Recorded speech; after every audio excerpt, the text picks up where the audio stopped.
And action. No, just kidding. Episode 28. It should be 108. The Return of the Jedi. Is that it? No. It was a nice try. It was a nice attempt. I don't even know what we talked about in our last video, but well, let's just say we talked about where you're at. Mm-hmm. So that was about a month ago. Right. So this one, you probably should tell them the recent update, the recent shifts. Yeah. So first things first, we're going to be.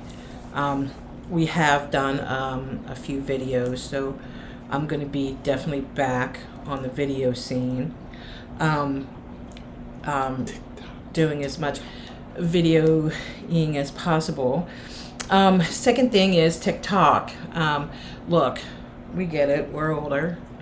TikTok's the thing. So we're going to attempt it. I don't know. Let us know what social platforms you want us on. I mean, if you don't want us there, we won't come there. But Instagram. We've got it already. I've made it. It's Twin Flames, Lee and Sherry. If you want to join us on TikTok, we're definitely going to be doing some lives. Yes. On TikTok. Definitely going to be doing some lives. When we're out walking, when we're just chilling. Probably going to be doing some card pulls. So different things. We're going to be throwing some different videos up, some whatever TikTok will let us do. I don't know. I'm still researching it, so we'll figure it out. But as for me and my health, my liver's still here. Well, not my liver, somebody else's liver, but it's still working. Kind of. So my labs, I had to do labs when I was first out of transplant every week. Twice a week, wasn't it? Mm-hmm. Twice a week, the nurse came here and took my blood for a couple times. The nursing staff was bad. So we started going 5 minutes up the street to the hospital to do my labs once a week. So they took my labs down to every 2 weeks. And then every now and then they'll have me do them every 3 weeks because I was doing great. Well, seems we're going back to every week for a little bit. My liver numbers are up, and they've been up consistently for the last 3, maybe 4 weeks. And at first they are worried about fatty liver, which is pretty serious in itself, but it can be reversible. I did gain some weight after transplant back. I had taken off all the extra weight I had on. Not all of it. There was still some. But excuse you. Excuse you. We're busy. Like we're doing something. Thank you. Always. And here comes the other one. And not Mike, Craig. For those of you who've been watching our videos, not only do we have Mike and Gemma, we have Craig. Craig's going on 3? It'll be 3 in October. It'll be 3 in October. October 2nd. October 3rd, sorry, anniversary. Yeah. But back to my liver numbers. Yeah, they're not good. So me and Lee and I are actively walking at least a mile and a half a night. I'm doing as best as I can to get the weight off. I'm going to have to step it up some and make the process go a little bit quicker. I'm really kind of worried about it, but because I don't want to have that same battle. It was not a good battle. It was not a good fight, and I won, but I got beat up in the process, and I don't like to be beat up. So we're going to do everything we can to try to reverse this now. Even after a month almost of getting healthier, my numbers are still up. So they have ordered a liver biopsy stat, which means I'll be undergoing a liver biopsy ASAP, waiting for that call for scheduling. And they're going to biopsy my liver and see what's going on. So all of your thoughts and prayers and energies and Reiki and all that stuff is appreciated. So just keep sending it. And we're going to beat this liver disease again. Liver disease is hereditary with me, and my father had it. He passed when he was 48. And however, he was an alcoholic, and he continued to drink until he passed. So I haven't had a drop of alcohol in 3 years. 3 years. 3 years. I'm enjoying the non-alcoholic beers, though. They're she likes the taste, with the steak and that kind of thing. Yeah, when I'm having a steak, or something, you know what I mean? Mm-hmm. If we're out and but I did like to have my glass of wine a lot, and it started making me sick before I was diagnosed, so I quit drinking the wine even before I was diagnosed. But nevertheless, that's what's going on with me personally, and we appreciate all of your prayers and meditations and Reiki energy and all of your healing energy. It's much appreciated. I know that, if you're watching this, you've probably seen our journey from day one. And if you haven't, you should probably do that. You might want to go back and connect there, then catch up to connection here, because there's a lot of information. There is. The connection doesn't get severed. It's there. It's there always. It's been with us.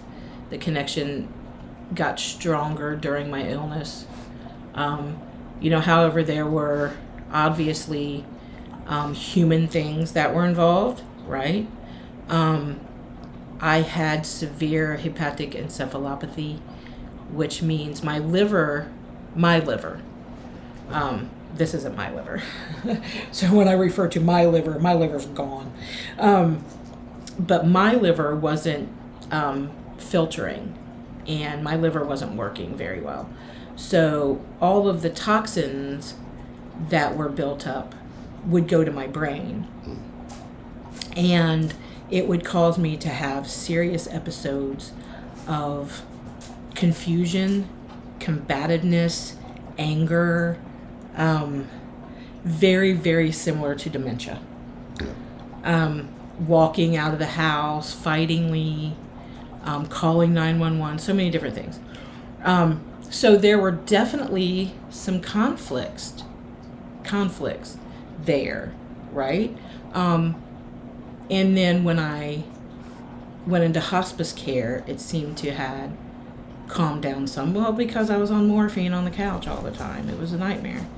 But then after transplant, there was another trying time where I didn't need Lee as much as I needed him all that time.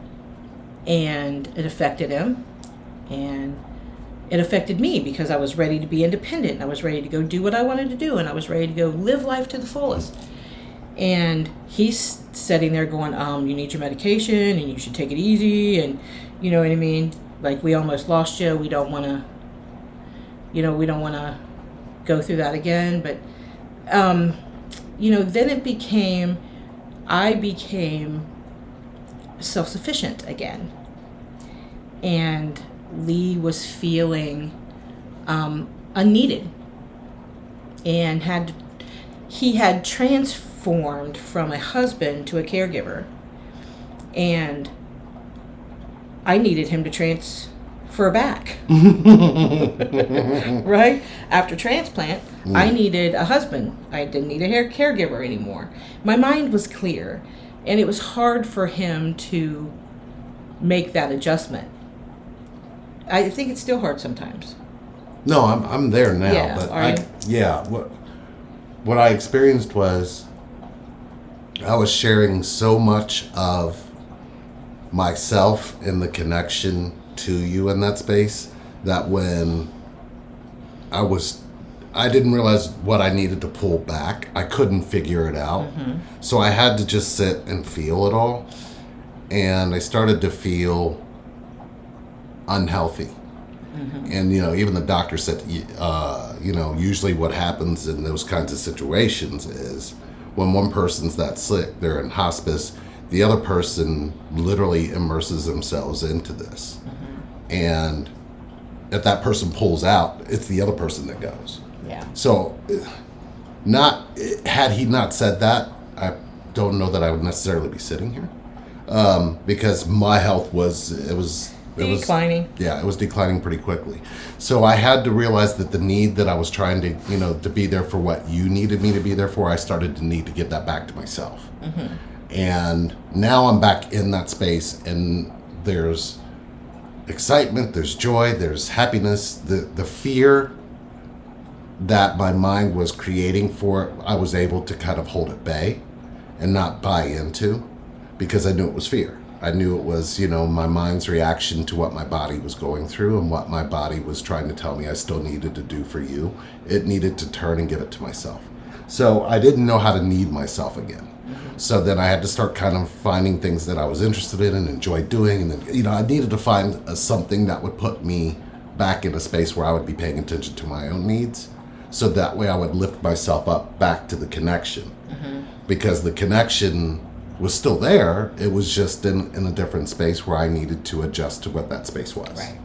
So I'm about 99% there. I think I still do little things here and there that I still know I need to do for right now. But as soon as, because I know that as they bring the medication down to a different space, it'll be easier for you, instead of me trying to explain to you what goes where. Right. I find that I'm still doing like your pills. I'm still doing little miscellaneous things, and I feel needed in those spaces. So I'm glad that you're letting me still maintain that, instead of you going, you can show me how to do this because I don't want you doing it. I'm glad you haven't done that to me yet, but I know you. So I know it's coming, but I also know at the same time, I'm glad you're letting me still do that, because then, I still have the reminders that come up and tell me when she needs to take them, but she's really finding her groove in that. And it's really kind of surreal, because I'm not used to you being this alert, as you keep getting more and more alert and more Catching things. Well, it's like you have an awakening inside of the Right, awakening kind of thing. And I'm catching little things Yeah. that I didn't catch before. And I'm having memory loss. Yeah, right. I'm going to have memory loss probably until I get in the space where I can fully be. Those are the things I'm catching. I'm like, what is wrong with you? Well- Why can't you remember that? What just happened yesterday? It could happen 10 minutes ago. And that's not holding on to what was, but I also had trained my mind to know when you needed to do certain things. So I'm trying to fill those gaps with that. Right. So I'm trying to find different things to do to get myself in that space. Now, with the birth of what's happened, of you coming out of that, of course, Connect Me to Me is birthing a lot stronger too. Because now because of what you went through and because of our connection itself, it was showing me some things in connection that we could add to like a root camp, or that could be separate from root camp, that could help people connect. So there's not just that one avenue of root camp, then the other things that we had in path. Now it's like that we have twins inside of our connection. The baby being root camp, being the oldest, and Connect Me to Me being the youngest. Yeah, and it's evolved. It's like there's the evolution of these kids that we're growing in connection, for connection, by connection, that are helping, or not helping, but guiding the healing aspect of connection, so people can get this connection. And the connection evolves too. Oh, I mean, the connection grows, and it doesn't, it doesn't diminish at all. We met in 2005. We married I went through a whole other marriage after we met, and had a child, as you all know if you've watched our journey. But we married in 2014, and what is it? 8 years? 7 years? 8 years? 8. Going on 8 years. We made it through the 7 year. 2014. 2014. Yeah. Well, the 7-year itch was my liver transplant. Yeah, but it cracks me up still, even after all this time of doing all these videos and doing this channel. And you'll notice how the transition went from being sick, watching our videos and watching me progress into my illness, and then come out of it. And you'll notice that Lee is he's maintaining and he's still doing what we do, and I'm still here, right? I'm not actively in session as much as I would love to be. And we explained this maybe in the live that we did, that there's just a lot of emotional and mental things that go along with having an organ transplant that I wasn't even aware of, and dealing with guilt and survivor's guilt, and such a life-changing event. It makes you really look at the world differently through grateful and thankful eyes, that people out there actually are so selfless that they will donate their organs to someone else upon their passing. And there's so many misconceptions when it comes to organ donation. And believe me, I'm an advocate, and I can answer any and all of those questions. If you have any, please email or please post them even under this video, and I'll be sure to answer. But they are not going to kill you prematurely, or you know what I mean, take your life to save others. It just doesn't happen. A lot of people will say their religion doesn't support it. There is no religion that doesn't support it. But there's a lot of mental and emotional things that go in with that. And thank you if you're an organ donor, and if you're not, know that organ donation saved my life. So I encourage you to ask me all the questions you can, and I'll answer them, because I would love to see more people signing up to be organ donors through my story. But it's interesting how I'm not able to do actually the one-on-one sessions yet, as my emotional and mental health come into play, where I'm still in the process where there's so many more detrimental things in life than my twin won't call me back, or my twin won't text me back, or those types of things that are very dear to us, right? And that we are compassionate about and that we understand.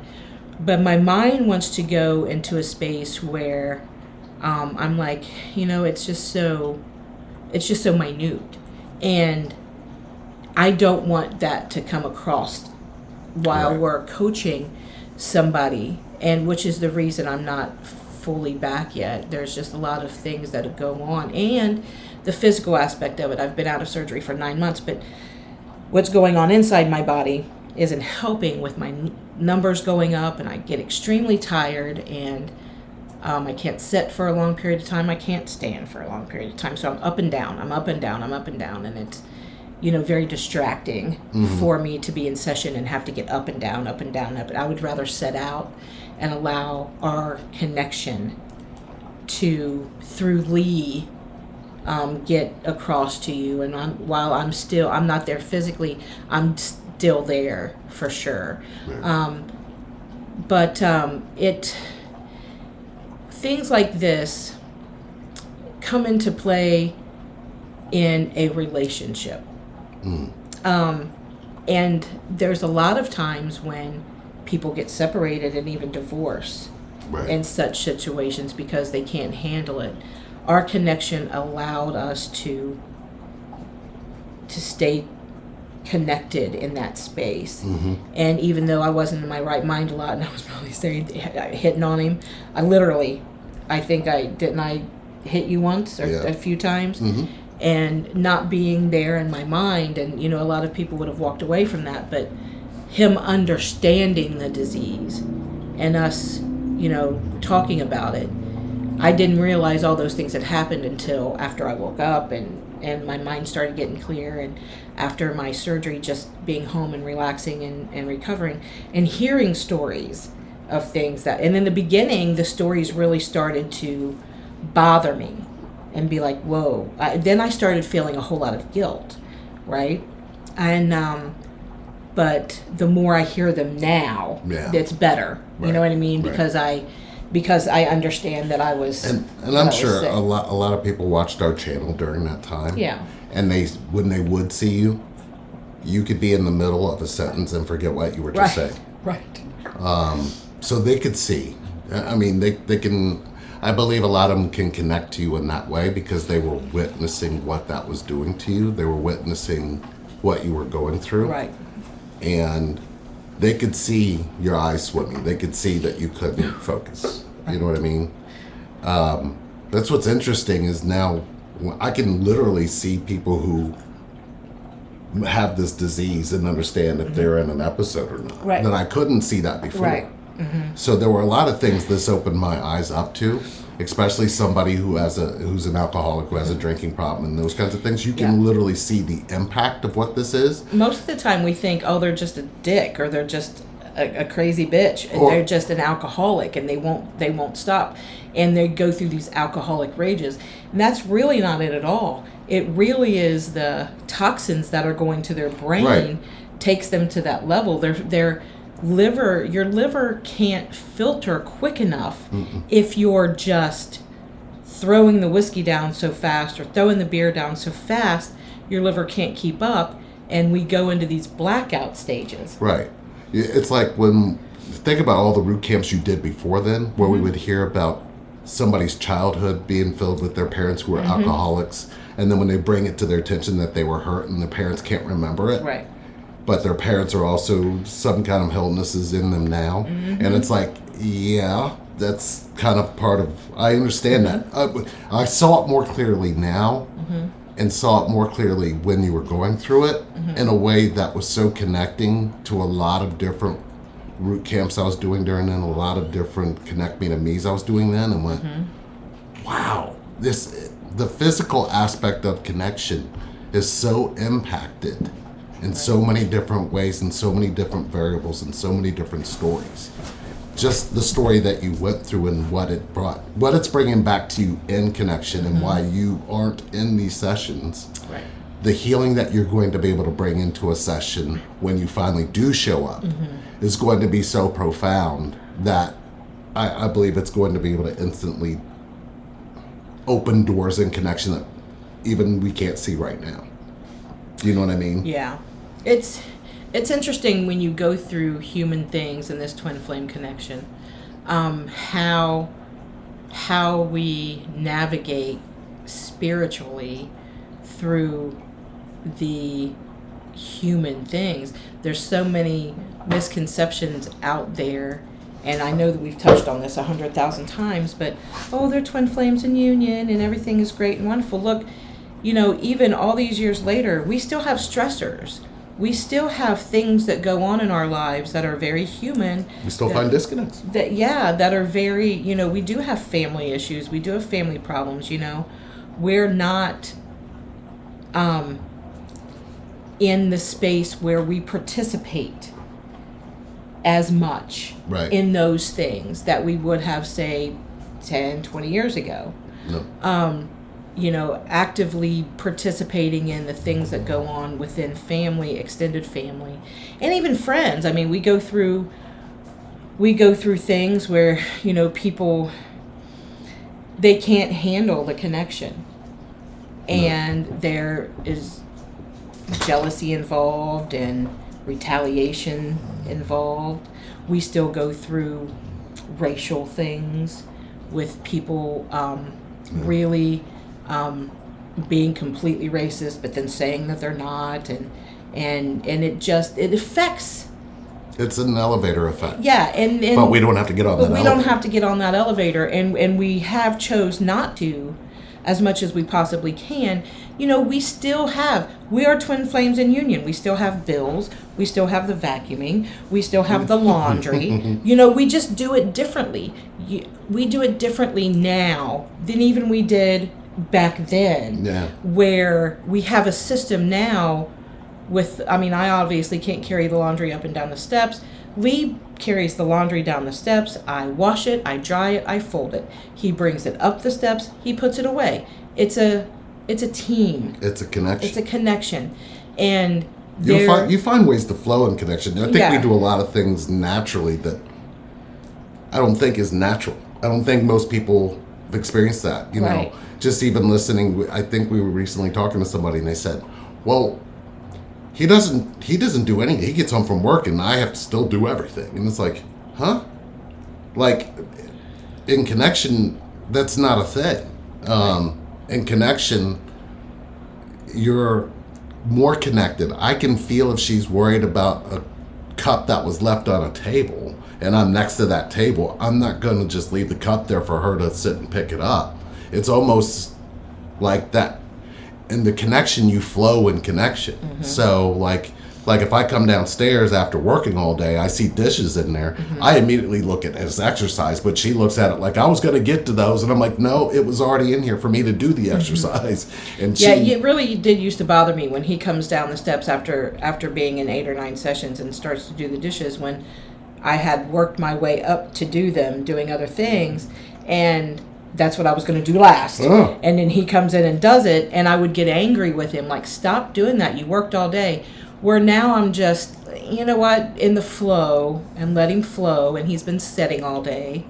And we are exercising more, trying to. Mm-hmm. We got these handy-dandy Apple Watches that have these little circle things on them. And, we attempt to close these circle goals that we've set for ourselves every day. A stand goal, really exercise goal, a move goal. And we have workouts on here. And we're walking at night or during the day or whenever we can get it in. But every single day, we do at least a mile of walking. Some days 1.5 miles. We're going to work our way up to 2 miles.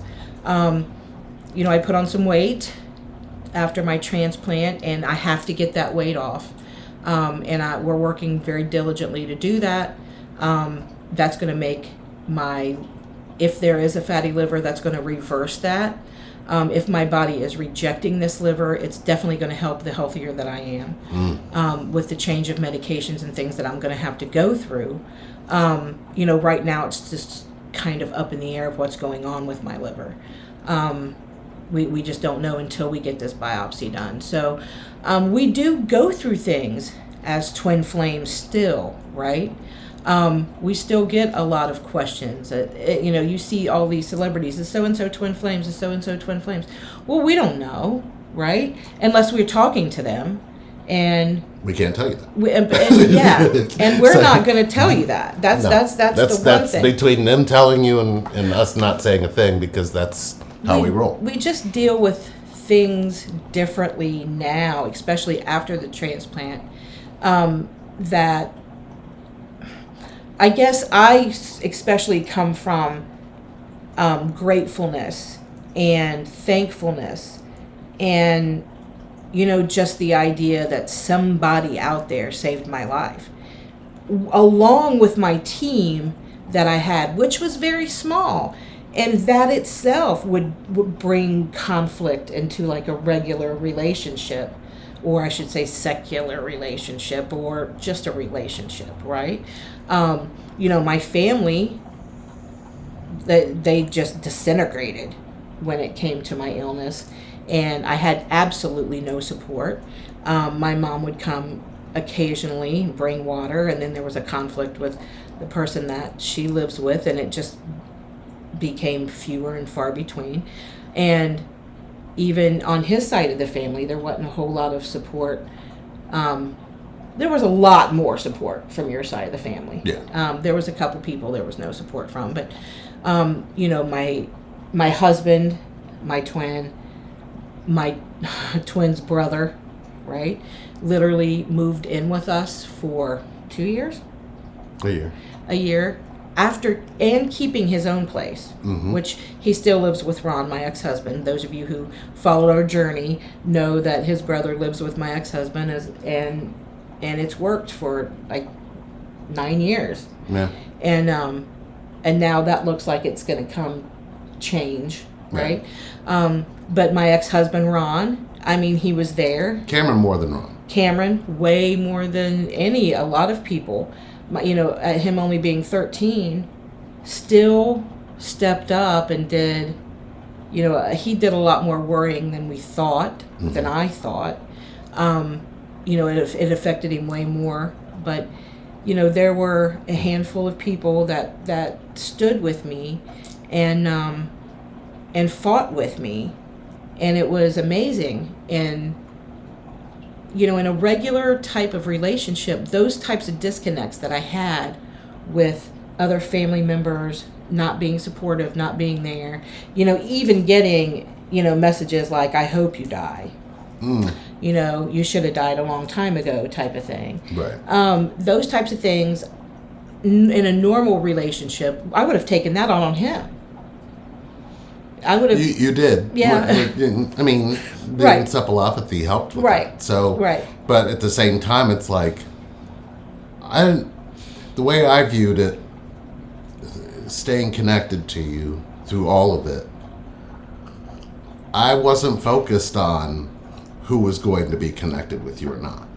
I was focused on staying connected to you to get you here. Right. And anybody who felt that the way they felt, I didn't have time to focus on it. Right. And even now, I'm like, yeah, that if I focus on that, that's a disconnect. It's a big disconnect. So if they don't want to be a part of connection, they will move out of the way. Right.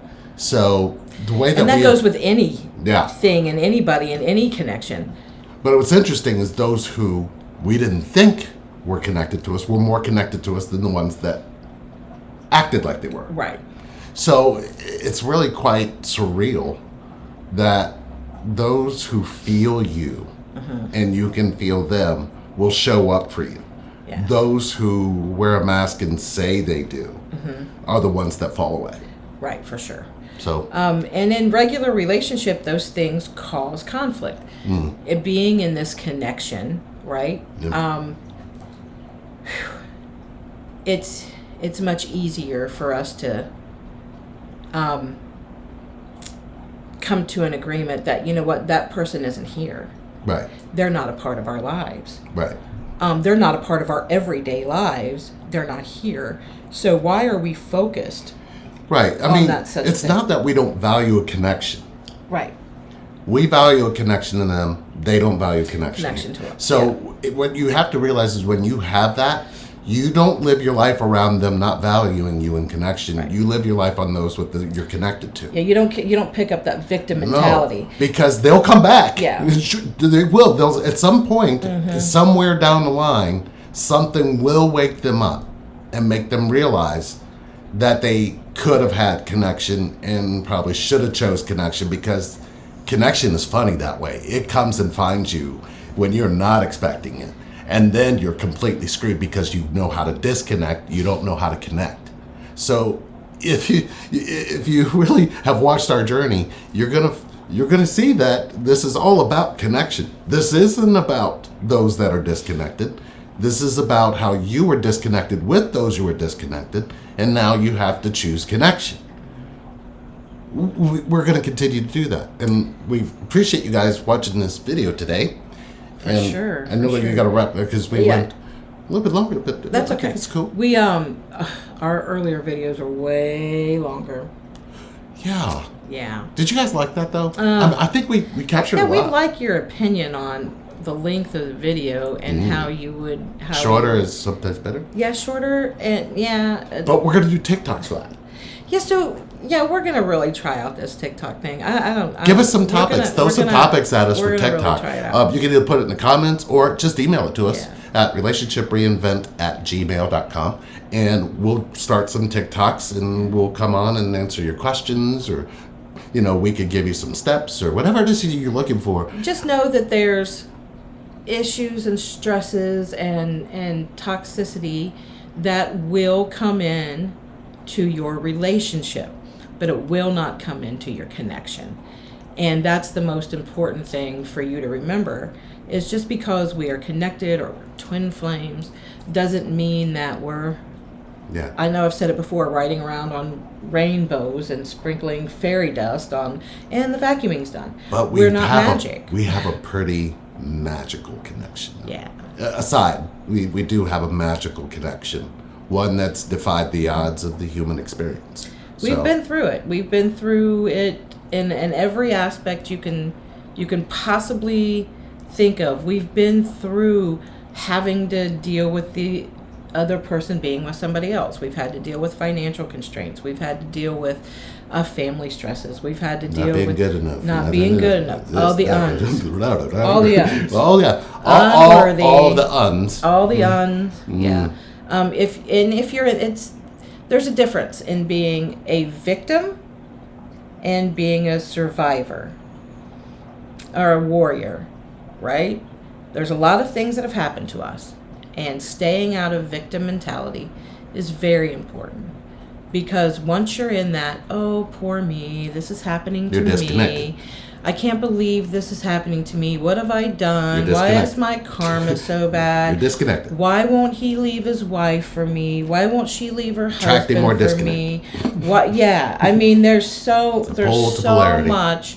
You know, why can't we get along? Why does he have to be such a jerk? Why does she have to be such a bitch? There's so many things that come into play.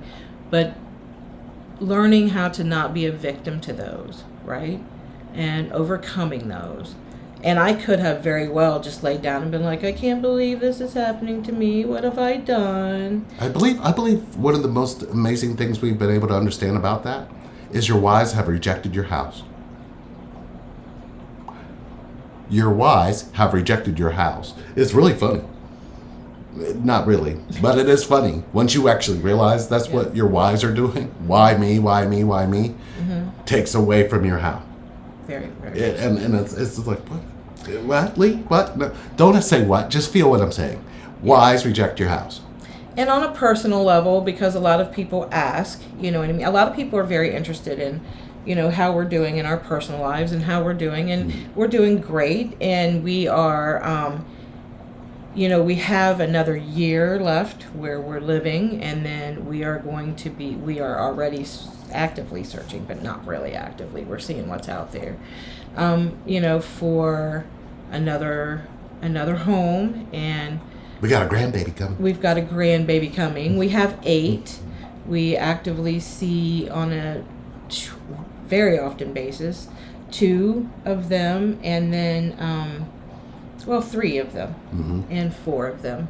Well, you know, the one older girl she's older, so she's out doing her thing, but we have a new granddaughter on the way, and she'll be here any day.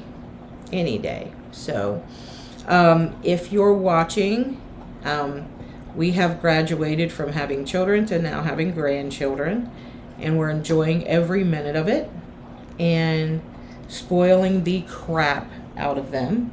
We have a birthday party for them on Saturday. We still have Mike. Big Mike is laying across from us. He's pretty gray, and we can't even talk about. We'll TikTok some videos for you. TikTok some videos, but now we have Craig. His nose is right here. Craig's the puppy, and he'll be 3. He's the same breed as Mike and Gemma. And here comes Mike on Lee's side. And Gemma's the yellow one. So we still have the dogs, and we still we've called them up. That's what's happened. I miss Gemma. I miss Gemma. Okay. So that's us, and that's what we're doing, and I hope you enjoyed the update. Yeah.